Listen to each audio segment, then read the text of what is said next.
شازیہ نام رکھنا کیسا ہے اور اس کا معنی کیا ہے؟ تو شازیہ یہ ذال کے ساتھ بھی ہے اور زا کے ساتھ بھی ہے۔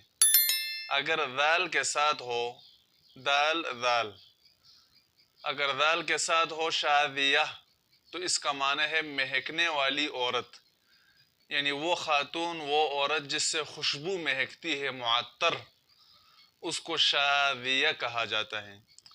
اور اگر زا کے ساتھ ہو شازیہ تو پھر اس کا معنی ہے بلند مقام اور مرتبے والی عورت، بلندی۔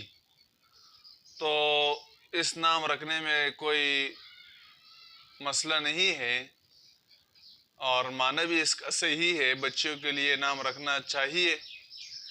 لیکن اس کے بجائے اگر کسی صحابیہ کا نام رکھا جائے یا کسی نیک خاتون کا نام رکھا جائے تو وہ زیادہ بہتر ہوگا، زیادہ مناسب ہوگا، چونکہ صحابیات میں اور نیک خواتین میں ہمیں شازیہ نام نہیں ملتا۔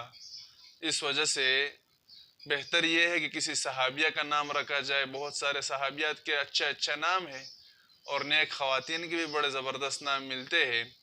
ان ناموں میں سے اگر کوئی نام رکھ دیا جائے تو وہ زیادہ بہتر ہے، اور اگر شازیہ بھی رکھ دے تو جائز ہے، کوئی مسئلہ نہیں ہے، لیکن نام کا بڑا اثر ہوتا ہے۔ تو صحابیہ کا نام رکھے، نیک خواتین کا نام رکھے تو اس سے اس پر اثر ہوگا اور نیکی کی طرف میلان اور رغبت پیدا ہوگی۔